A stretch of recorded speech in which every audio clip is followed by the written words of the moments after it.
વેપારીઓને મળ્યો, ભાજપના કેટલાક સારા કાર્યકર્તા છે એમને મળ્યો, કોંગ્રેસના કેટલાક સારા કાર્યકર્તા છે એમને મળ્યો, વકીલોને મળ્યો, ડોક્ટરને મળ્યો, સરકારી કર્મચારીઓને મળ્યો, નિવૃત્ત કર્મચારી. આ આખા 2 મહિના દરમિયાન હજારો લોકોને હું આ પંથકની અંદર મળ્યો અને 2 મહિના મારા પૂરા થયા. મેં બધા જ ગામની મુલાકાત પૂરી કરી લીધી. ત્યાં ચૂંટણી જાહેર થઈ અને ચૂંટણી જાહેર થઈ એટલે હું બીજી વખત બધા ગામડાની મુલાકાતે નીકળ્યો છું અને બીજી વખતની આ મુલાકાતમાં હું કાથરોટા પહોંચ્યો. ત્યાં સુધીમાં 50 ગામની લગભગ મુલાકાત મારી આ બીજી વખત માટે પૂરી થઈ ગઈ છે. તો હું બીજી વખત આ કાથરોટામાં બીજી વાર આવ્યો. અહીંયા ક્યાંક લીમડા હેઠે ને પીપળા હેઠે 2 વકલ છે હે ને? એમાં આપણે કઈ વકલમાં છે? લીમડા ચોકમાં છે, એટલે આંબલી ચોક. હા, બરાબર. એટલે એ આ બીજી મીટિંગ છે મારી. પણ દોસ્તો, હું 150 ગામમાં ગયો 2 મહિના સુધી, સવારના 9 થી રાતના 1 વાગ્યા સુધી માત્ર લોકોને મળવાનું. બીજી કોઈ વાત નહીં. હું આખા પંથકમાં ફર્યો, હજારો લોકોની વાત મેં સાંભળી અને મેં વિચાર્યું કે આ પંથકમાં પ્રશ્ન શું છે. લોકો મને મત આપે, હું ધારાસભ્ય બનું તો મારે કયું કામ કરવાનું છે, સામૂહિક કામ કયું છે, ગામ દીઠ કામ કયું છે, જ્ઞાતિ પ્રમાણે કયા પ્રશ્નો ઉપર આપણે ધ્યાન આપવાનું છે. એ બધી વાતનું મેં મનોમંથન કર્યું તો મને એમ લાગ્યું કે આ આખા વિસ્તારની અંદર બહુ મોટા પ્રશ્નો તો ક્યાંય નથી. દરેક ગામમાં બહુ નાની અને સામાન્ય રજૂઆત છે.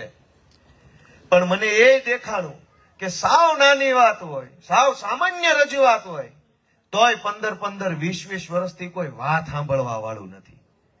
પ્રશ્ન કાથરોટા ગામમાં એવો નથી કે એરપોર્ટ બનાવી દો, એવો નથી કે યુનિવર્સિટી બનાવો. પ્રશ્ન શું છે કે ભાઈ ગામની સીમમાં થોડુંક પાણી આવવું જોઈએ, 2 સારા રોડ બનવા જોઈએ, એકાદી બસ આવવી જોઈએ. બસ આટલી જ વાત છે દિનેશભાઈ. આટલા જ પ્રશ્નો છે. દરેક ગામમાં આટલા પ્રશ્નો છે. નાના પ્રશ્નો છે, હાવ નાની વાત છે અને 100% લીગલ વાત છે, કાયદેસરની વાત છે. પણ 15 20 વર્ષથી એનું નિરાકરણ નથી આવતું. આવું થવાનું કારણ શું? આવું થવાનું કારણ એક જ કે આપણે રહ્યા ગામડાના માણસો, આપણે રહ્યા નાના માણસો, આપણી નાની વાતને કે આપણા જેવા નાના માણસોની વેદનાને વિધાનસભા સુધી પહોંચાડવા વાળો કોઈ માણસ જ નથી. એટલે આપણી વાત ધ્યાનમાં નથી લેવાતી. વિધાનસભામાં બધા મોટા માણસો બેસે, મોટા નેતાઓ બેસે, મોટી પાર્ટીઓ, પૈસાવાળા માણસો, ઉદ્યોગપતિઓ, મોટા નેતાઓ. હવે અવડા મોટા નેતાઓને આપણા કાથરોટા ગામના નાના માણસની વેદના થોડી દેખાય. અને એટલે 15 20 વર્ષથી એક સામાન્ય પ્રશ્નનું નિરાકરણ નથી આવતું. કેમ કે આપણા વતી ત્યાં બોલવા વાળો કોઈ માણસ જ નથી. તમે વિચાર કરજો કે ગુજરાતની વિધાનસભામાં ભાજપના 160 ધારાસભ્યો છે. કેટલા બધા બહુમતી કરતા ઉપર બહુમતી, એના કરતા ઉપર બહુમતી, એટલા બધા ધારાસભ્યો વિધાનસભામાં ભાજપના બેઠા છે.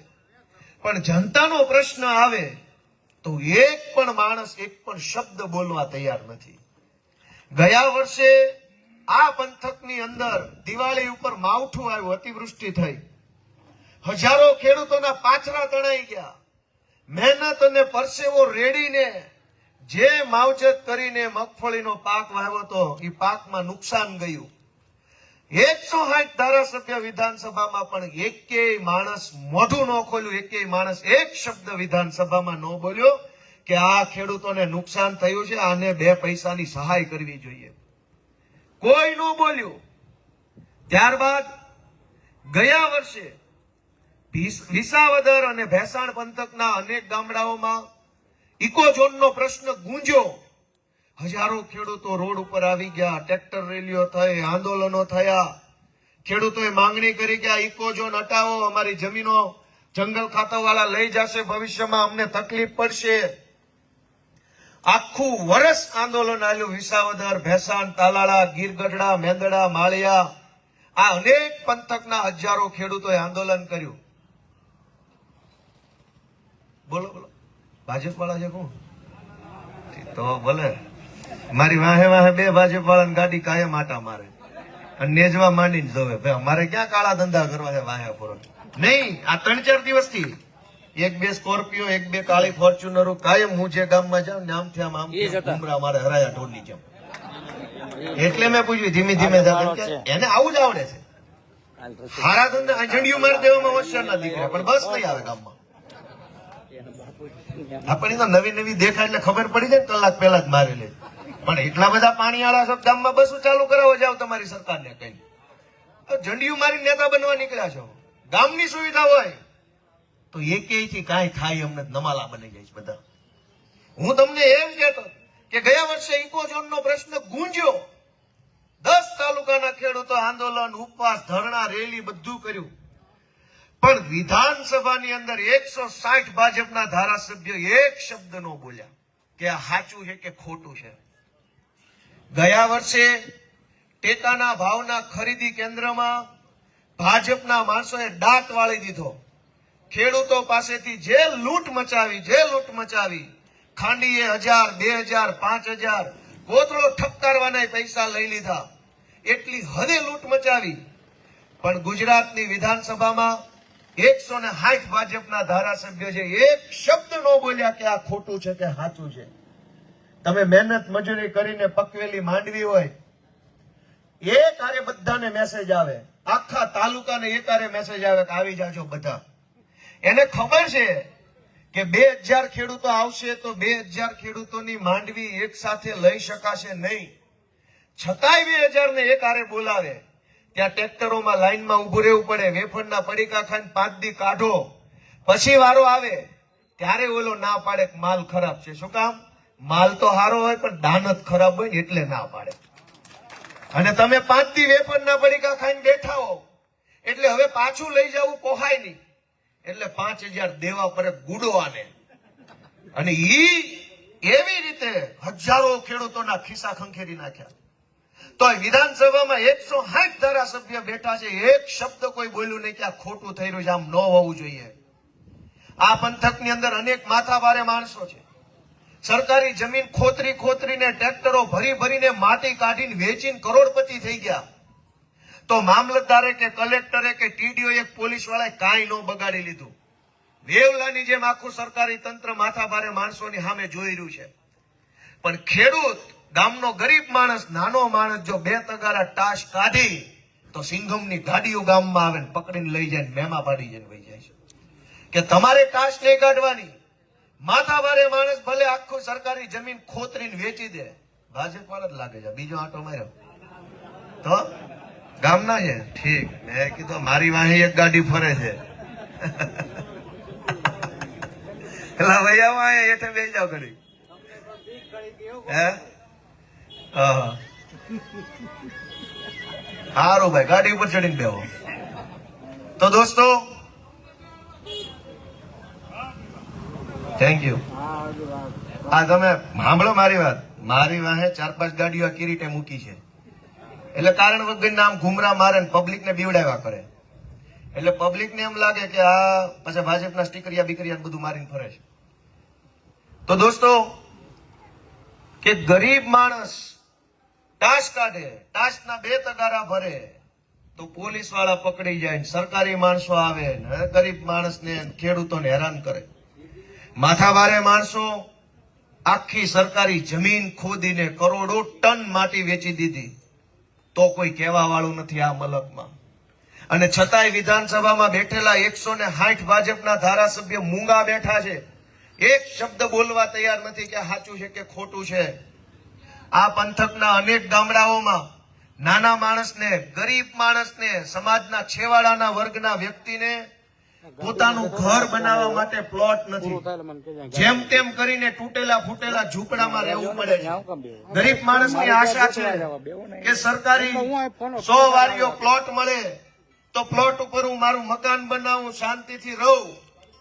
પણ ભાજપની સરકારના રાજમાં ગરીબ માણસને 100 વારનો પ્લોટ મળવો મુશ્કેલ છે. અને ભાજપના જ માણસો હજારો એકર જમીન સરકારી ગૌચર દબાવી અને બેઠા છે પણ કોઈ કહેવા વાળું નથી. ગરીબ માણસને 100 વારીઓ પ્લોટ ન મળે પણ વિધાનસભામાં બેઠેલા 160 ભાજપના ધારાસભ્યો એક શબ્દ બોલવા તૈયાર નથી કે આ ગરીબ માણસને ક્યારે એનો હક મળશે.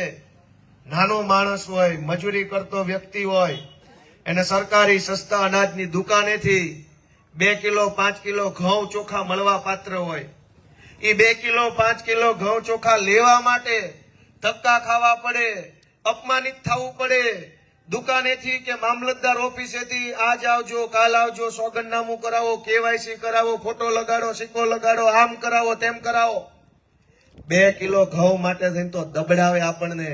છતાંય વિધાનસભામાં બેઠેલા 160 ધારાસભ્ય એક શબ્દ બોલવા તૈયાર નથી કે ગરીબોને આવી રીતે હેરાન ન કરવાના હોય.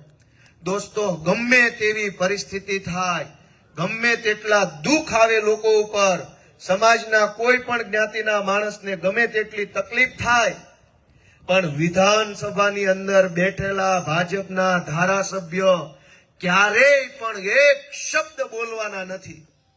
તો તમે બધાય નક્કી કરો કે આ કાથરોટા ગામના મતથી જે માણસ ધારાસભ્ય બને એ વિધાનસભામાં બોલે એના માટે જવો જોઈએ કે મૂંગો બેસી રહે એના માટે જવો જોઈએ? 7-8 જણા અહીંથી કીધું, ઓટલા વાળા કાંઈ ન કીધું. તમને બધાને હું ફરીથી પૂછું કે તમારા મતથી જે માણસ ધારાસભ્ય બને એ વિધાનસભામાં જઈને તમારો પ્રશ્ન બોલે એના માટે જવો જોઈએ કે મૂંગો બેહે એના માટે? તો કોણ બોલશે એ નિર્ણય તમારે બધાએ કરવાનો છે કે કોણ બોલશે. 160 ધારાસભ્યો છે પણ એક શબ્દ ન બોલે. ક્યારે? શું કામ? કે ભૂલથી જો એક શબ્દ બોલે તો ટિકિટ કપાઈ જાય. આ અમરેલીની બજારમાં એક નિર્દોષ કુંવારી દીકરીનું સરઘસ કાઢવામાં આવ્યું. પોલીસે દીકરીનું સરઘસ કાઢ્યું. આપણા ભારત દેશનો ઇતિહાસ યુદ્ધોનો ઇતિહાસ છે. અહીં ઘણા યુદ્ધ થયા, ખૂબ લડાઈ થઈ, ભારવટિયા થઈ ગયા. અહીંયા તો આપણે ક્યારે ઇતિહાસમાં એવું નથી સાંભળ્યું કે યુદ્ધોની અંદર દીકરીઓના સરઘસ હામહામા કાઢ્યા. એ ઇતિહાસ નથી. ગમે એવો ડખો હોય, ગમે એવો ઝઘડો હોય, ગમે એવી લડાઈ હોય તો એ પુરુષ વચ્ચે હોય, પણ એમાં મહિલાઓને ક્યારેય કોઈ અપમાનિત કરે, મહિલાઓને જાહેરમાં એનું હનન થાય એના ગૌરવનું, એવું કૃત્ય ક્યારેય આપણે જોયું નથી. અમરેલીની બજારમાં ભાજપની સરકાર, ભાજપના ધારાસભ્યએ પોલીસનો દુરુપયોગ કરીને સરઘસ કઢાવ્યું. વિધાનસભામાં બેઠેલા ભાજપના 160 ધારાસભ્યો, ઘણાઈને પોતે દીકરીઓના બાપ હશે, પણ એક શબ્દ હરામ બરાબર જો બોલ્યા હોય તો કે ખોટું છે, આમ ન કરાય. ભાજપના મહિલા ધારાસભ્યો બેઠા છે ત્યાં, એને શરમ ન આવી કે છોકરીઓના વરઘોડા ન કાઢવાના હોય, ગુંડાઓના કાઢવાના હોય. એક શબ્દ કોઈ વિધાનસભામાં બોલવા તૈયાર નથી. પ્રશ્ન કોઈ પણ જ્ઞાતિનો હોય કે પ્રશ્ન કોઈ પણ ગામનો હોય, આપણા જેવા નાના માણસોની, ગામડાના માણસોની વેદના વિધાનસભામાં જઈને બોલવા વાળો કોઈ માણસ નથી. તો નિર્ણય આપણે લેવાનો છે કે આ ચૂંટણીમાં શું થવું જોઈએ. ભાજપ રૂપિયા વાળાની પાર્ટી છે, મોટા મોટા નેતાઓની પાર્ટી છે, મોટા મોટા ઉદ્યોગપતિઓના સમર્થન વાળી પાર્ટી છે. આપણે ક્યાં ઉદ્યોગપતિ છીએ? આપણને ક્યાં ઉદ્યોગપતિનું સમર્થન છે? આપણે રહ્યા સીધા માણસ, આપણે રહ્યા ભોળા માણસ, આપણે તો ગામડાના માણસ. આપણા અવાજનું શું? આપણા વતી કોણ બોલે? અને એ નિર્ણય કરવાની આ ચૂંટણી છે. તમે જોજો, ભાજપના ઉમેદવારની આજુબાજુમાં જે કાંઈ માણસો બેઠા હશે એ કરોડોપતિ માણસો હશે, મોટા મોટા વેપારી, મોટા મોટા ઉદ્યોગપતિ, મોટા મોટા નેતા હશે. તમે ફોટો જોઈ લેજો ઝૂમ કરીને, ક્યાંય પણ ગમે એ સભામાં આજુબાજુમાં નાનો માણસ ફરકી નથી એકતો. દોસ્તો, તો આપણા જેવા માણસની વેદના ક્યારે કોઈ સમજશે? અને મેં તો કીધું કે આપણી વેદના, આપણે તો ગામડાના માણસ, આપણી વેદના બહુ મોટી ન હોય અને હાવ ખોટી ન હોય. આપણી તો વાત સાચી હોય, લીગલ હોય, પણ પતતી નથી. આપણા બાપ દાદાની જમીન હોય, વડીલો પાર્જિત જમીનમાં વારસાઈ કરાવવી હોય, તોય મામલતદાર ઓફિસે 10 ધક્કા ખાવા પડે ને છેલ્લે ચાંદલો લખાવવો પડે ત્યાં બેઠેલા ક્લાર્કને. એવું આય ન થતું હોય ના પાડો. એક આખો માણા હળંગ સરકારી ઓફિસે ધક્કા ખાય એવો જ રાખવો પડે કે અમારે આ રમેશ છે એ અલગથી. પહેલાના જમાનામાં માનતાના દીકરા આવતા, એટલે એમ કે અમારે આ મોટી છોડી ચક્કુ છે, આ નાની રંજન અને માનતાનો મહેશ આવ્યો, બરાબર? એટલે એમ એને ઓળખાણ જ માનતાનો મહેશ કરી નાખતા. હું કામ કે માનતા કરીને મહેશ આવ્યો, એમ અત્યારે એક આપણે છોકરો આખો ભાજપનો નોખો કાઢવો પડે. કચેરીએ ધક્કાસ ખાધા કરે, મામલતદાર ઓફિસ થી ટીડીઓ જાય, ટીડીઓ થી પ્રાંતમાં જાય, પ્રાંત થી જીબી વાળામાં જાય, અને છેલ્લે પાછો થેલી લઈને લાઈનમાં ઉભો રહેવા હાટું થઈને એક માણા રાખવો પડે એમ છે. મારી વાત ખોટી હોય ના પાડજો બધા. આ પરિસ્થિતિ કેમ થઈ? સરકારને નથી ખબર કે લોકોને કઈ કઈ સુવિધામાં તકલીફ પડે છે? કેટલાય પ્રકારની ટેકનોલોજી આવી, મોબાઈલ આવ્યા, ઇન્ટરનેટ આવ્યું, એપ્લિકેશન આવી, વેબસાઇટો આવી. સરકાર ધારે તો અનેક કામ સરળ કરી શકે એમ છે. એના બદલે સરકાર અઘરું નઘરું કરતા જાય. આ હમણાં નવું લાવ્યા, નવો સ્ટેમ્પ ને હવે નવા બધા ડોક્યુમેન્ટ બનાવવાના. અનેક ગામડાઓની અંદર નવા સોગંદનામા કરાવે. તમને આ ક્યાંય આવ્યું છે એવું? અનેક ગામડામાં આવી ગયું. જૂનું સોગંદનામું કરેલું હોય, જૂનું કુલ મુખત્યાર નામું હોય, જૂનું એફિડેવિટ હોય, તો કે જૂનું 50 ના સ્ટેમ્પ ઉપર હતું, 300 ના સ્ટેમ્પ વાળો જોશે, નવું કરાવો. તમે મંડળીમાં લોન લેવા જાઓ અને કુલ મુખત્યાર નામા ઉપર લોન લેતા હો તો હમણાં આવશે ધીમે ધીમે. અનેક ગામડાની અંદર બેનું થેલી લઈ લઈને આટા મારે છે. 2-5 કિલો કાગળની થેલીઓ લઈને મામલતદાર થી પ્રાંતમાં, પ્રાંત થી તલાટી થી અહીંયા આટા મારે છે. સરકારને આપણી ઉપર કોઈ રહેમ નથી રાખવી, કેમ કે કોઈ કહેવા વાળું નથી કે ભાઈ અમે કેમ જીવીએ છીએ. એ તો જુઓ, માંડ દિવસ પૂરો થાય છે, માંડ 200 રૂપિયા કમાઈએ છીએ, એમાંય ક્યાં તમે 3 ધક્કા ખવડાવો છો? પણ દોસ્તો, આપણી વાત કોઈ સાંભળવા વાળું નથી, આપણી વાતને સમજવા કોઈ તૈયાર નથી કે આપણે કેવી રીતે જીવીએ છીએ. એને એમ જ છે કે આ બધા લહેરમાં જ છે, અને એટલે નવું રોજ લાવતા જાય. હું તો તમને એવી વિનંતી કરવા માટે આવ્યો છું કે હું તમારી જેમ એક સામાન્ય ગામડાનો આમ પરિવારનો એક છોકરો છું. હું કઈ બહુ હાઈફાઈ માણા નથી, હું કઈ રૂપિયા વાળો માણા નથી, મારી પાસે કઈ મોટું ટોળું નથી, કે અમે કઈ મોટા આમ ઉદ્યોગપતિ નથી. હાવ તમારી જેમ એક છેવાડાના ગામડામાં જન્મેલા, ઉછરેલા, ધૂળ ટેફા ભાંગતા રાજકારણમાં આવીને તમારા આશીર્વાદથી હાલી ગયેલા યુવાન તરીકે હું તમારી પાસે આવ્યો છું કે તમે મને. હું 2012ની સાલમાં પોલીસ ખાતામાં રાઇટર હતો. અમદાવાદ સિટી પોલીસની અંદર માધુપુરા પોલીસ સ્ટેશન છે, કાલુપુર રેલવે સ્ટેશનની બાજુમાં. ત્યાં હું રાઇટર તરીકે નોકરી કરતો હતો 2012ની સાલમાં. એની પહેલા હું ગામડે ખેતી કરતો હતો. ખેતીમાં જે કાંઈ નાનું મોટું કામ કરી ખાતા હતા.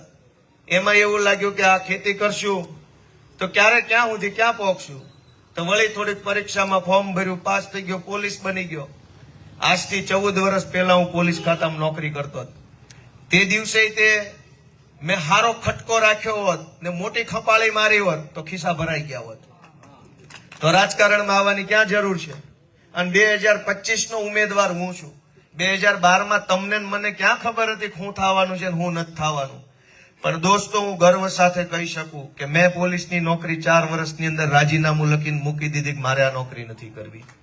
મેં છોડી દીધી. શું કામ? કે આપણા હાથે ખોટું કામ થાય એવું પાપ કરવું શું કામ? પીઆઈ હોય, ડીવાયએસપી હોય, એ ઓફિસમાં બેઠા હોય. અમારી જેવા જમાદારોને કહી દે 50 મેમા બનાવવાના છે આજ હેલ્મેટના, એટલે અમારે તો તમારી જેવો દેશી માણસ ગોતવો પડે. ભારે માણસ તો મેમો ભરે નહીં, એ તો હામો થાય. ગામડાનો માણસ, સીધો માણસ, દેશી માણસ, નાનો માણસ હટાણું કરવા શહેરમાં ગયો હોય એને જ નાકે રોકવો પડે. હેલ્મેટ નથી પહેરવું, આમ ટાઈટ થઈને કેવું પડે. અને ખેડૂત શું કે આ ભાજપની સરકારમાં રાજમાં હેલ્મેટ રહેવા જો, લુગડા વધ્યા છે, હવે ઈ પહેરવી એમ નથી. હેલ્મેટ નથી પહેર્યું, આ નથી પહેર્યું, હું પહેરવું આમાં? પણ મને એ વાત ગમી નહીં કે સાહેબો એસીમાં બેહે, આપણે મેમા ફાડીને ટાર્ગેટ પૂરો કરવાનો, અને આપણે આપણી જેવો આપણા ગામડાનો કોક આપણા બાપા જેવો જ માણસને લૂંટવો પડે. એ વાત આપણને પહોંચાણી નહીં. મેં સરકારી નોકરીમાં રાજીનામું મૂકી દીધું ત્યારે મારી ઉંમર બહુ નાની હતી. હું તો 35 નો અત્યારે છું. એ તો તે દિવસે 2012માં નોકરીમાં હતો, તેદી નીકળી ગયો. અને મેં ફરીથી પરીક્ષાની તૈયારી કરી, ફરીથી પરીક્ષા આપી, ફરીથી પાસ થઈ ગયો, ફરીથી બીજી સરકારી નોકરી મળી. અને હું અમદાવાદ જિલ્લાના ધંધુકા તાલુકાની પ્રાંત અધિકારીની કચેરીમાં સરકારી જમીન મહેસૂલી ક્લાર્ક તરીકે મને નોકરી મળી. એમાં મેં નોકરી ચાલુ કરી તો એ વખતે નવી જમીન માપણી આવી. આપણા ગામમાં આવી છે તો પૂરું થઈ ગયું છે. એક થેલી કાગળિયાની ભરાઈ ગઈ છે બધાને, કે નહીં? અને DILR ના 5-5 ધક્કા ખાઈ લીધા છે.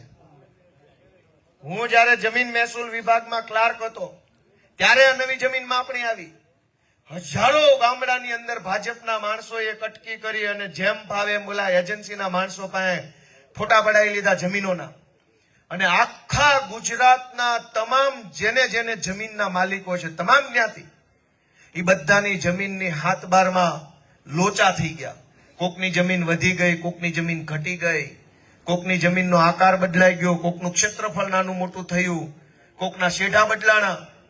હજારો ખેડૂતો છેલ્લા 10 વર્ષથી DILR, પ્રાંત, કલેક્ટર, અહીંયા ત્યાં રીસર્વે વાળા પાસે ધક્કા ખાય છે. કશું જ થતું નથી. લોકો હેરાન છે. એ જમીન માપણી હું જયારે સરકારી નોકરીમાં હતો ત્યારે આવી. મેં ઈ જોયું કે આ તો ખોટું છે. આ તો આવી રીતે ખેડૂતો સાથે અન્યાય ન થવો જોઈએ. ખેડૂતોની, ગામડાના માણસોની ઉપાધિ ઓછી નથી કે આ વળી એક નવી ઉપાધિ નાખે, પણ કોઈ આપણી વાત સાંભળે નહીં. આપણે રહ્યા નાના માણસ. મેં તો ઈ નોકરી મૂકી દીધી. મેં કીધું ભાઈ તેલ લેવા ગયો તારી નોકરી, હાલ હવે હું કઈક સંઘર્ષ બંઘર્ષનો રસ્તો પકડું. 2017ના વર્ષમાં મેં નક્કી કર્યું કે હું જાહેર જીવનમાં જઈશ. ભગવાને મને જે બળ, બુદ્ધિ અને આવડત આપી છે એનો ઉપયોગ હું લોકોના ભલા માટે કરીશ. સરકારી નોકરી લાંબો સમય કરી એટલે મને ઘણું બધું આવડવા માંડ્યું. અરજી લખતા, બોલતા, અવાજ ઉઠાવતા, ફાઇલો ચેક કરતા, કઈ ફાઇલ ક્યાંથી ક્યાં જાય, કયા સાહેબે શું કરવું, કેમ કરવું, બધી ખબર પડતી હતી. એટલે મેં એ જ્ઞાનનો ઉપયોગ, એ આવડતનો ઉપયોગ લોકો માટે કરવાનું વિચાર્યું. અને 2017ની સાલથી ફૂલ ટાઈમ જાહેર જીવનની અંદર હું જોડાઈ ગયો. તે દિવસે મને એ નહોતી ખબર કે હું ક્યાં જઈશ, મારી હારે કોણ આવશે, સફળ થાઈશ કે નહીં થાવ, કોણ મદદ કરશે, કેવી રીતે થશે. કોઈ વસ્તુની મને સમજણ નહોતી કે માહિતી નહોતી. પણ મનમાં એક વાત ખટકી ગઈ હતી કે આપણા જેવા ગામડાના માણસોને આ લોકો કેમ કઈ ગણતા નથી. આપણે શું ગામડામાં જન્મ્યા એટલે ગુનેગાર છીએ? ગામડાના માણસને કેમ કોઈ ભાવ નથી પૂછતું? એ વાત મને મનમાં ખટકી ગઈ અને હું જાહેર જીવનમાં આવ્યો. અને તે દિવસે મેં નક્કી કર્યું હતું કે હું આવ્યો છું જાહેર જીવનમાં, પણ પાછું પગલું ક્યારેય ભરવાનું નથી. હવે આગળ જ પગલું ભરવાનું છે. દોસ્તો, હું આજે કાથરોટા ગામમાં ગર્વ સાથે કહી શકું કે ગુજરાતમાં મોટી મોટી તોપ કહેવાતા હોય એવા લોકોએ પાર્ટી બદલી નાખી, પણ મેં આજ દિવસ સુધી પાર્ટી કે મારો વિચાર કે મારો રસ્તો નથી બદલ્યો. દોસ્તો, હું ચૂંટણી હારી ગયો. વિધાનસભાની ચૂંટણીમાં 2022માં હું ઉભો હતો. ભૂપતભાઈ જેવા માણસો જીતી ગયા, હું હારી ગયો. પણ હું હિંમત નો હાર્યો, હું તાકાતથી લડતો રહ્યો. ત્યારે ફરીથી આ બીજું ટાણું આવ્યું છે કે હું તમારી પાસે આશીર્વાદ માંગવા આવ્યો. અને 2017 થી આજ દિવસ સુધી મેં કોઈ અમીર બની જવાની કોશિશ નથી કરી. પૈસા વાળા જ બનવું હતું તો હું રાઇટરમાં પડ્યો રહેતો. આ 14 વર્ષ પડ્યો રહેતો તો ફોજદારી થઈ ગયો હતો તો મોટો પાવડો મારી શકતો. મેં એ ધંધો નથી કર્યો. જેટલું થાય એટલું નાના માણસનું, ગરીબ માણસનું, કોઈ પણ જ્ઞાતિનો માણસ હોય આપણી પાસે આવે અને આપણાથી જે થાય એ મદદ કરવામાં મેં ક્યારેય પાછું પગલું નથી ભર્યું. એવું નથી કે ભાઈ મેં મદદ કરીને બધા સુખી થઈ ગયા. કોઈને હારો રસ્તો બતાવી શકીએ ને તો આંગળી ચીંધવાનું કામમાં પાછી પાની નથી કરી મેં. અને એટલે હજારો લોકોના આશીર્વાદ મને મળ્યા. રાજકારણમાં એવી પ્રથા છે, આ બધા વડીલોને ખબર હશે, કે મોટા નેતાના ટાંટિયા ન પકડો ને ત્યાં સુધી તમે રાજકારણમાં ઉપર ન આવો. એ પ્રથા છે. ગોડ ફાધર હોવો જોઈએ એવી બધી કહેવતો પડી ગઈ કે રાજકારણમાં તમારો ગોડ ફાધર હોવો જોઈએ. અમારા કોઈ ગોડ ફાધર બોડ ફાધર નથી. અમે અમારી જિંદગીમાં રાજનીતિમાં ઉપર આવવા માટે કોઈનો ટાંટિયો નથી પકડ્યો, કોઈની સાલ નથી પકડી. જનતાનો હાથ પકડ્યો છે, જનતાનું બાવડું પકડ્યું છે, જ્યાં મદદ થાય ને મદદ કરી છે. એટલે જનતાના આશીર્વાદથી મને આજે નેતા બનવાની તક મળી છે. અમને કોઈએ બાવડું પકડીને તાણીને રાજકારણમાં મોટા નથી કર્યા, કોઈ નહીં ગુજરાતમાં. અમે તો નાના માણસનો હાથ ઝાલવાની કોશિશ કરી. બાપા તારું રાશન કાર્ડનું કામ અટવાય છે, હાલ મામલતદાર ઓફિસ હારે આવું. GB વાળો ધક્કા ખવડાવે છે, હાલો આપણે 2 આંટો મારી આવે. પોલીસ વાળો શું કે છે, પૈસા માગે છે, હાલ મારી ગાડીમાં બેસી જા, આપણે બેસી જાવી. મેં ઈ કામ 10 વર્ષ કર્યું ને ત્યારે આજે લોકોનો પ્રેમ મને મળે. હું અહીંયા નહોતો રહેતો એટલે મેં અહીં નહીં કર્યું હોય, સ્વાભાવિક વાત છે. પણ હું જ્યાં રહેતો હતો ત્યાં મેં આ કામ કર્યું. લોકોનો પ્રેમ મેળવો, આશીર્વાદ મેળવો. મેં પૈસા કમાવામાં નહીં, માણસ કમાવામાં મારો સમય આપ્યો છે દોસ્તો. અને આજ ગામડે ગામડે લોકો હામૈયું કરે, સ્વાગત કરે. કોઈ એક પાવલીનો ખર્ચો કર્યા વગર આખું ગામ આવે છે. ઈ પ્રેમ છે. અને ઈ પ્રેમ કરોડો રૂપિયા દેતાય ન મળે દોસ્તો. આ રાજકારણનો અમારો ઇતિહાસ છે, આ મારો ભૂતકાળ છે રાજકારણનો. હું તમારી જેવા સામાન્ય ગામડાના કુટુંબમાંથી આવતો માણસ છું. અને અહીંયા હું કામ આવ્યો છું કે અમને કોઈ વાત ખટકી ગઈ છે એટલે તો અહીંયા આવ્યા છે. નહીં તો નોકરી કરતા રહેતા ને પૈસા બનાવતા રહેતા અને હે અમદાવાદ રાજકોટમાં જ્યાં નોકરી હોય ને એકાદું મકાન સારું લઈ લેતા મજા કરતા. ઘરની બહાર ગેટ ઉપર ઓલું વાદળી ને લાલ કલરનું પાટિયું મારતા, ગુજરાત પોલીસ ગોપાલભાઈ ઇટાલિયા. તો ક્યાં કોઈ કઈ કહેવાનું હતું? અને રિટાયર્ડ થઈ જાય તો આગળ એક્સ લખી નાખતા. અને અમારા છોકરા લાઈન બોયની જેમ ગમે આટા ઠેલા માર્યા કરતા. મેં એ ધંધો નથી કર્યો દોસ્તો. હું મારા વખાણ નથી કરતો, પણ સંઘર્ષની વાત તમને કહું છું. જેવા તમે છો ને એવો હું છું. એટલે મને એવો વિશ્વાસ છે કે હું તમારી વેદના સમજી શકીશ અને એ વેદના વિધાનસભા સુધી હું પહોંચાડી શકીશ દોસ્તો. અને એટલે મારે તમારા પ્રેમની જરૂર છે. એ તો મોટા મોટા માણસો છે, એમને તો તામજામ મોટો, માણસો મોટા, પાર્ટી મોટી, એની વાતોય મોટી મોટી. ભાજપ વાળાના ભાષણો જોજો. કોઈ પણ ભાજપનો મોટો નેતા ભાષણ કરતો હોય એનું ભાષણ સાંભળજો, એમાં નાની વાત ક્યારેય નહીં આવે. કોઈ ગરીબ માણસના રેશન કાર્ડની, કોઈ વિધવા બેન દીકરીને વિધવા સહાયનું કેવી રીતે ફોર્મ ભરી દેવું, કોઈ ગામનો નાનો રોડ કેમ બનાવી દેવો, ગામમાં બસ ન આવતી હોય તો ક્યારે આવશે, એવી નાની નાની સમસ્યા ઉપર કોઈ ચર્ચા ભાજપ વાળા નહીં કરે. એની વાતો કેવી હોય કે આપણા સાહેબે 2000 કરોડ રૂપિયાની યોજના બનાવી. અવડી મોટી વાત. વિસાવદરના વિકાસ માટે 100 કરોડની ફાળવણી, ગરીબોના વિકાસ માટે ગરીબ કલ્યાણ યોજના. નાની વાત તો એની પાસે હશે જ નહીં. જયારે આપણી તો પીડા જ નાની છે ભાઈ. 2 કિલો ઘઉં આપતો તુંય છૂટો ને હુંય છૂટો, મૂકને 2000 કરોડની યોજના. પણ એના મોઢે ક્યારેય આપણી વાત નહીં હોય. મોટી મોટી વાત કે ભારત દેશનો દુનિયામાં ડંકો વાગી ગયો. અહીંયા અમે પંખે લટકી જવાની તૈયારીમાં છે. એનું હું આ ખેડૂતો ટીંગાઈ જવાની તૈયારીમાં છે. દર વર્ષે માવઠા આવે, અતિવૃષ્ટિ મળતી નથી. ડંકો વાગે કે ન વાગે, અમારો મૃત્યુ ઘંટ વાગી ગયો છે. પણ કોણ સાંભળે? એ તો મોટા માણસોની પાર્ટી, મોટા મોટા નેતા. નાનું તો એને ગમતું નથી દોસ્તો. હું તમને એટલી જ વિનંતી કરી રહ્યો છું કે અમને તક આપો, અમને એક વખત મોકો આપો. ઝાડુનું નિશાન દબાવો. મને તો 1 નંબરનું બટન આપ્યું છે. ઈ ચૂંટણી પંચ વાળા, આ ભલે ઝંડીઓ લગાવવા વાળા સાંભળી લે, એ ઝંડીઓ લગાવો છો પણ નથી એમાં કઈ દમ. કેમ કે આ ચૂંટણી પંચ વાળા મેં નક્કી નથી કર્યું. 5 તારીખે ચૂંટણી પંચના અધિકારીઓ વિસાવદરમાં આવ્યા હતા. તે દિવસે નક્કી કરવાનો દિવસ હતો કે કયા ઉમેદવારને કયો નંબર આવશે. સરકાર ભાજપની છે, હું કહું એમ થોડા કરે. તોય એને હું નક્કી કર્યું કે 1 નંબરનું કામ કરે એવા 1 નંબરના માણસને 1 નંબર ફાળ્યો અને 2 નંબરનું કામ કરનારા 2 નંબરિયાને 2 નંબર ફાળ્યો. અને બાકીનાનું તો ક્યાં વાતય કરવા જેવી છે. પણ ઈ ચૂંટણી પંચ વાળાએ નક્કી કર્યું, મારા કહેવાય નથી કર્યું. હવે ચૂંટણી પંચ વાળાએ જો 2 નંબરિયાને ઓળખી ગયા હોય તો ઝંડી વાળાને વિનંતી છે કે ઓણના વર આ ઝંડી મૂકો ને હાવણો પકડો. કઈ આ 2 નંબર. તમે દોસ્તો વિચાર કરો કે સહકારી મંડળીમાં કેવડું મોટું કૌભાંડ થયું.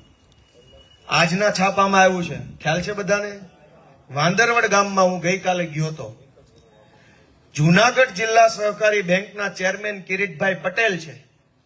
2020માં એ ચેરમેન બન્યા બેંકના. બોગસ મંડળીઓ ઉભી કરીને 60 જેટલી નકલી બોગસ કાગળ ઉપરની મંડળી ઉભી કરી. એક ગામની અંદર 20 મંડળી ઉભી કરી. મારી પાસે એની વિગત આવી છે હમણાં 2 દી. થોડું ઘણું હાથું પડવા દેવું પછી કેવું છે. બાપભાઈ ના ડોળા ફાટી ગયા. મારી પાસે છે વિગત. એક ગામમાં 20 મંડળી, કાગળ ઉપરની બોગસ મંડળી. એટલે 20 મતદારો વધે. 20 મતદાર વધે તો વડીલોને ખબર છે બેંકના ચેરમેન થવામાં, ડિરેક્ટર થવામાં હેલું પડે. કાગળ ઉપરની મંડળી બનાવી. કિરીટભાઈ પટેલ જેડીસી બેંકના ચેરમેન બન્યા અને પછી ખેડૂતોને લૂંટવાનું ચાલુ થયું. આ વાંદરવડ ગામમાં, ભેસાણના જૂનીધારી ગુંદાળીમાં, ચણાકામાં, ભેસાણના વિસાવદરના કાલસારીમાં, અનેક ગામડામાં, મેંદપરામાં, છોડવડીમાં ભ્રષ્ટાચાર થયો. કેવી રીતે કે જિલ્લા સહકારી બેંકના માણસો, તાલુકા સહકારી બેંકના માણસો અને મંડળીના માણસો, ત્રણેય ભાજપના માણસોએ જે ખેડૂત આજથી 20 વર્ષ પહેલા મૃત્યુ પામ્યા હતા એ ખેડૂતના નામે ખાતામાંથી 15-20 લાખનું ધિરાણ લઈ લીધું અને એના વારસદારોને નોટિસ આપી કે હવે આ પૈસા બેંકને ભરો. વારસદારોએ કીધું કે ભાઈ બાપા મરી ગયા અને 20 વર્ષ થયા, તો 2022 લોન કેવી રીતે લઈ ગયા? તો એ માનવા તૈયાર નથી. એક ગામમાં નહીં, એક તાલુકામાં નહીં, ભેસાણમાં, વિસાવદરમાં, વંથલીમાં, માણાવદરમાં, ગીરગઢડામાં, તાલાળામાં, મેંદરડામાં, માંગરોળમાં, માળિયામાં, તમામ જગ્યાએ ઓછામાં ઓછા 500 થી 600 ગામડાની અંદર આ કૌભાંડ કરવામાં આવ્યું. અને કૌભાંડની અંદર 4 પ્રકારના રસ્તા અપનાવવામાં આવ્યા. એ બેંક છે જિલ્લા સહકારી બેંક, એના ચેરમેન કિરીટભાઈ પટેલ છે. પહેલું કે મરી ગયેલા ખેડૂતોના નામે લાખો રૂપિયાનું ધિરાણ લઈ લેવામાં આવ્યું. ખોટી સહીઓ કરી, ખોટા કાગળ બનાવી, ખોટા અંગૂઠા મારી, જે માણસ આ દુનિયામાં નથી એના નામે લાખો રૂપિયાની લોન લઈ લીધી, ધિરાણ લઈ લીધું મંડળીમાંથી.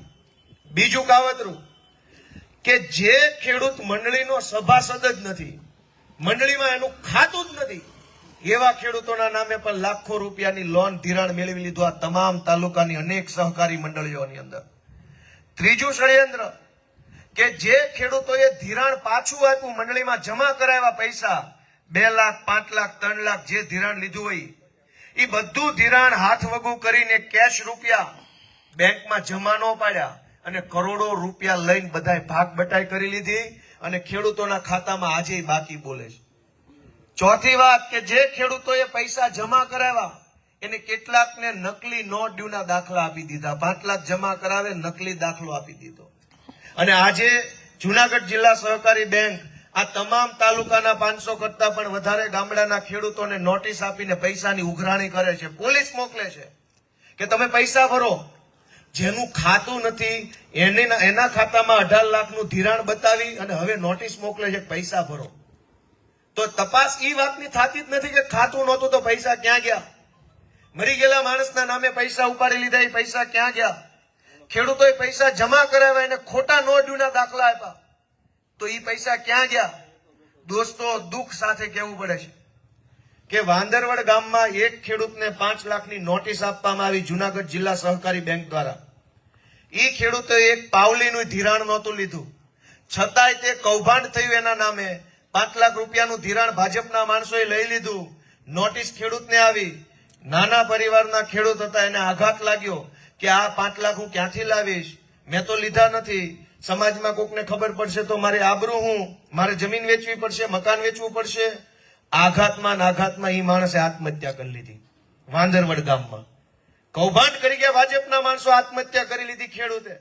અને એ વાતની શરમ આજે કિરીટભાઈ પટેલને નથી કે એની બેંક નોટિસો મોકલે છે ખેડૂતોને કે તમે પૈસા ભરો. જે પૈસા ઉપાડ્યા જ નથી એ પૈસા ખેડૂત ક્યાંથી ભરશે? જૂની ધારી ગુંદાળી ગામમાં એક ખેડૂતને 8 લાખની નોટિસ આવી કે 8 લાખ રૂપિયા તમારે જેડીસી બેંકમાં ભરવાના છે. એ ખેડૂતે કીધું મેં તો પાવલી ઉપાડી નથી ભાઈ, શેના 8 લાખ ભરવાના? પોલીસની દમદાટી, બેંકના માણસો તમારું આમ જપ્ત કરી લઈએ તેમ જપ્ત કરી લઈએ. ખેડૂતને આઘાત લાગ્યો, હાર્ટ એટેક આવી ગયું, એ ખેડૂત મરી ગયા. કેવડો મોટો ભ્રષ્ટાચાર કિરીટભાઈના નેતૃત્વમાં જેડીસી બેંકમાં થયો. 2 માણસોના મોત થઈ ગયા ભ્રષ્ટાચારના કારણે. હજારો માણસો આજે બેંકના અને પોલીસ સ્ટેશનના ધક્કા ખાય છે. કોઈ છુટકારો થતો નથી. બેંકના ચેરમેન ભાજપના હાલના ઉમેદવાર કિરીટભાઈ પટેલ છે. ઓછામાં ઓછું 300 કરોડ રૂપિયાનું આવી રીતે કૌભાંડ કર્યું. મરેલા માણસોના નામે રૂપિયા ઉપાડી લીધા. જેના બેંકમાં ખાતા નથી એના નામે રૂપિયા ઉપાડી લીધા. જેના નામે જમીન જ નથી. વાંદરવડ ગામમાં 10 ખેડૂત એવા છે જેના નામે જમીન જ નથી, ખાતેદાર જ નથી, એના ખાતામાં 18 લાખની લોન બોલે છે મંડળીમાંથી. અને એ બધું કૌભાંડ જુનાગઢ જિલ્લા સહકારી બેંકે કર્યું. એના ચેરમેન કિરીટભાઈ પટેલ હાલના ભાજપના ઉમેદવાર છે. આ ઝંડીઓ મારનારાને ભગવાન સદબુદ્ધિ આપે કે બે મોતનું હાલ જેના ઉપર એની ઝંડીઓ મારો છો. શરમ આવવી જોઈએ આપણને. પક્ષ પાર્ટી બધું બરાબર છે, એમાં કઈ ખોટું નથી, પણ માણસે જોવો પડે ને. પક્ષ સારો હશે પણ પક્ષે કયા માણસને ટિકિટ આપી? બે ખેડૂતોના મોત થઈ ગયા. એ કૌભાંડનું આળ જેના ઉપર છે એની ઝંડી મારો છો, અને અમારી સામે.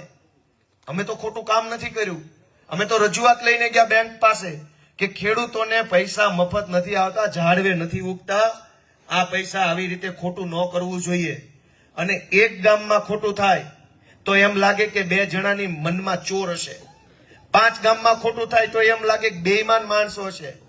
10 ગામમાં મંડળીમાં કૌભાંડ થાય તો એમ લાગે કે કઈક ખોટા માણસો આવી ગયા છે. પણ 10 તાલુકાની અંદર 500 ગામમાં કૌભાંડ થાય તો ઉપર સુધી પૈસા જાતા હોય કે ન જાતા હોય? 2-3 જણા હા પાડી. 10 તાલુકાની અંદર આ કૌભાંડ થયું. અનેક ગામડાઓની અંદર કૌભાંડ કૌભાંડ કૌભાંડ. દોસ્તો, આટલી હદે કૌભાંડ થયા છતાંય આ ભાજપના ઉમેદવાર કિરીટભાઈ પટેલનો પ્રચાર કરવા માટે આખા ગુજરાતમાંથી 40 જેટલા કદાવર નેતાઓ અહીંયા ઉતર્યા છે. 40 નેતાઓ એવો પ્રચાર ગામડે ગામડે. આમ આપણા ગામમાં તલાટી મંત્રી ગોતવો મુશ્કેલ હોય, અને અત્યારે કેબિનેટ મંત્રી આંટા મારે પાણી ટાંકી પાસે. આમ તમને તલાટી નો હાથમાં આવે, અને અચાનક તમે સાયકલ લઈને નીકળો તો કે આ તો કેબિનેટ મંત્રી આંટા મારે કાથરોટામાં. વાહ ભાઈ વાહ, શું હાલત છે! એટલા બધા સીધા થઈ ગયા.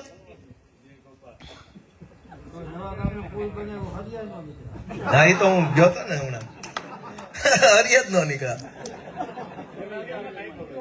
આ મારા બેટાના પગ ભાંગે ને તો હરિયા વગરનું પ્લાસ્ટર કરે એવા છે. એની ચર્ચા માન નથી કરવી. તો ઈ કે પેરિસ જેવો રોડ બનાવું. કિરીટભાઈ એવું કીધું પેરિસ જેવા રોડ બનાવી. ગુજરાતના એકેય ગામમાં પેરિસ જેવો રોડ હોય તો અમને પેલા બતાવો, જોશું તો જ વિશ્વાસ કરશું. ઓલા ઘડી ડિટર્જન્ટ વાળો કહે છે પહેલે ઇસ્તેમાલ કરે ફિર વિશ્વાસ કરે, એમ નામ નહીં. આ તમે પેલા વજન મૂકી જોઈ પછી જ બેઠા સાંભળવા. એમ નામ કાંઈ તમારે પેરિસ જેવો રોડ બનાવવો હોય વિસાવદરમાં, તો ગુજરાત આખામાં ભાજપની સરકારે ક્યાંય પેરિસ જેવું કર્યું હોય અમને પેલા બસો ભરી ભરીને લઈ જાઓ, બતાવો, જોશું, કામ ઓકે લાગે તો વિચારવાનું. પરબારો વાયદો. દોસ્તો, એ બધી તો હસી મજાકની વાત છે, પણ ગંભીર વાત એ છે કે આપણા જેવા નાના માણસો માટે બોલવા વાળો કોઈ માણસ ગુજરાતમાં નથી. આ વાત સાચી કે ખોટી? તો શું કરવાનું હવે? એ આપણે નિર્ણય કરવાનો છે. તમે જુઓ, હું ઓલા વિસાવદરના પુરવઠા અધિકારીને મળ્યો હતો અને મેં એને ખાતર બાબતે પ્રશ્ન કર્યા હતા. તમને બધાને ખ્યાલ છે કે નહીં?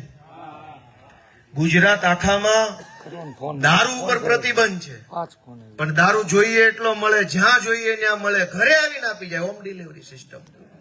વાડીએ મગાવો તો વાડીએ આપી જાય, ઘરે મગાવો તો ઘરે આપી જાય, ઓફિસે ગયો તો ઓફિસે હોમ ડિલિવરી. પ્રતિબંધિત વસ્તુ જોઈએ એટલી મળે. ખાતર ન મળે. ખાતર માટે હાથ જોડવાના, લાઈનમાં ઉભું રહેવાનું, વારો લખાવાનો, વારે ઘડીએ સંઘમાં ફોન કરવાના, ડેપોમાં ફોન કરવાના, ભાઈ આવ્યું ખાતર, વેવાય આવવાના એમ વાટે રહેવું પડે છે. આટલી તો વાટ વેવાયની ન જોતા હોય આપણે, એટલી વાટ ખાતરની જોવાની. તો આ 40 નેતાઓ જે અહીંયા ભાજપનો પ્રચાર કરવા આવ્યા છે એને કોઈ નાક કાન કે શરમ નથી કે તમારી સરકારના રાજમાં દારૂ અને ડ્રગ્સ બેફામ મળે પણ ખાતર ન મળે ખેડૂતને. અનેક ગામડાઓમાં ખાતર વાંકે વાવણી નથી થતી. ઉનાળુ ને શિયાળુ વાવેતર કરવું હોય છે પણ ખાતર ન હોય, વાવેતર નથી થતું. દોસ્તો, ટાણે ખાતર ન મળે. 5 થેલી જોતી હોય તો કે 1 જ મળશે, અને 1 મળે તો એ પાછો ભાણીઓ ભેગો લેતો આવવો પડે છે. પરાણે આ તો એવી વાત થઈ કે કપડાની દુકાને જાઓ અને પેન્ટ લેવું હોય તો એમ કે શર્ટ તો ફરજિયાત આવશે જ ભેગો. એવું ન હોય ને, જે બુસ્કોટ લેવો હોય બુસ્કોટ લે, પેન્ટ લેવો હોય પેન્ટ લે. આ તો કે નહીં, બે ભેગું જ. આટલી જબરજસ્તી. છતાંય ગુજરાતની વિધાનસભામાં આપણા વતી કોઈ બોલવા વાળો માણસ નથી. હું તો તમને નાના માણસ તરીકે એટલી વિનંતી કરી શકું કે બધાય દુખી છે, સૌની પોતપોતાની સમસ્યા છે. જે માણસોને પોતાને જમીન નથી, હીરા ઘસતા વ્યક્તિઓ છે, છૂટક મજૂરી કરતા જે કાંઈ માણસો છે, એ તમામ વ્યક્તિઓની પીડા અલગ છે. એમને કોઈ સરકારી યોજનાનો લાભ નથી મળતો. એક ગરીબ માણસ હોય ને અલગ અલગ સરકારી યોજના બની હોય. કોઈક વિકલાંગ વ્યક્તિ હોય એને કઈક સરકારમાંથી સાયકલ મળવા પાત્ર હોય 3 પૈડા વાળી. કોઈક નાનો માણસ હોય એને આવાસ યોજનાનું મકાન મળવા પાત્ર હોય કે એ સિવાય અનેક યોજનાઓ હોય છે. પણ ગરીબ માણસને એકેય યોજનાનો લાભ ન મળે. શું કામ? કે ગરીબ માણસનું સાંભળવા વાળો સરકારમાં કોઈ માણા નથી બેઠો. મામલતદારને આપણી ઉપર શરમ નથી આવતી, આપણી ઉપર જરા કઈ દયા નથી આવતી કે આ ગરીબ માણસ છે આને ધક્કો ન ખવડાવું. દોસ્તો, આ પરિસ્થિતિને બદલવા માટે મારી જેવા માણસને એક તક આપો એવી હું કાથરોટા આખા ગામ પાસે વિનંતી કરી રહ્યો છું.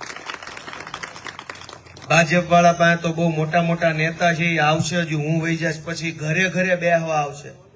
અમદાવાદમાં સાંભળજો ગંભીર વાત, અમદાવાદમાં, રાજકોટમાં, સુરતમાં, જામનગરમાં, વડોદરામાં આટલી જગ્યાએ કાઠિયાવાડના જેટલા રૂપિયાવાળા માણસો, વેપારવાળા, ધંધાવાળા, પૈસાવાળા રહેશે